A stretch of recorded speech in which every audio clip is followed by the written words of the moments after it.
The Boarding House by Eugene Mathena. Using the July 1968 milestones in history edition of the Southwest Times as inspiration. The low rumble of the freight train faded into the distance as Jackson Lee set his suitcase down at the boarding house on First Street. It was a modest place, tucked behind the freight station in Pulaski, and as Jackson approached the porch, he could already hear the bustle inside, railroad men and laborers settling in for supper. Captain Charles Teany stood at the doorway, wiping his hands on his apron. His face, weathered from years of enterprise, still held a sharp wit in his eyes. "Ah, Jackson Lee," he called out, waving him in. "I've got a room ready for you upstairs. Hope you're ready for a good meal." Jackson stepped inside, glancing around the dining room. "Good to be back, Captain. I see the flies haven't taken a holiday." Teany chuckled. They're worse than soldiers in a battle, swarming the place."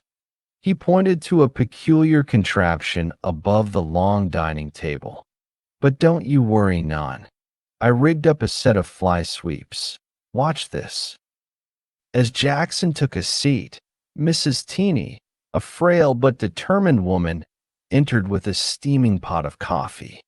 She gave a nod to Captain Teany, and with a subtle wiggle of her foot beneath the table, the contraption came to life. Half a dozen paper fans, tied to a cord and pulley, gently swayed above the diners' heads, keeping the flies at bay. "Ah, look at that," Jackson marveled.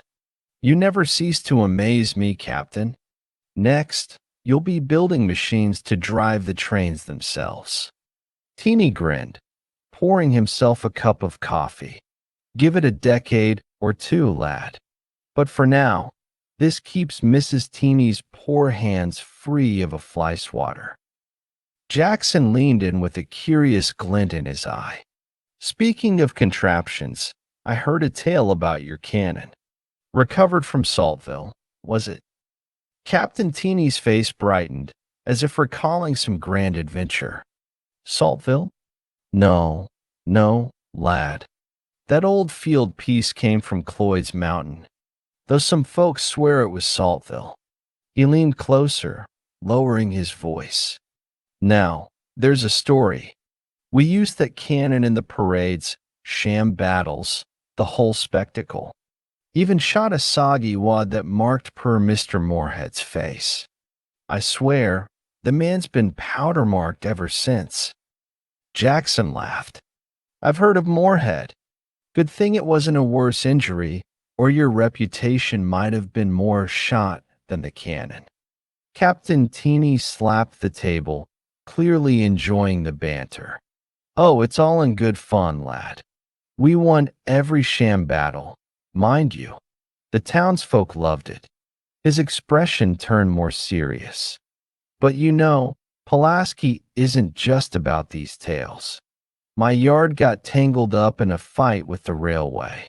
They tried to fence me in, claimed the land right to my doorstep." Jackson raised an eyebrow.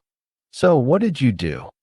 "Well," Teany leaned back in his chair, crossing his arms. "Your friend here cut the fence down in the night. And when they built it again, I cut it down again. Went on 7 or 8 times." Jackson laughed heartily, imagining the scene.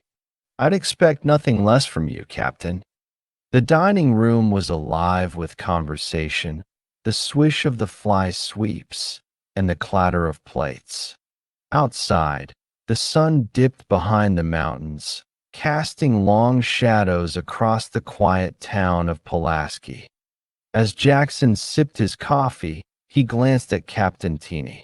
"You've got more tales in you than this town's got miles of railway." Teany nodded, a gleam in his eye. "Lad. And Pulaski wouldn't be complete without them.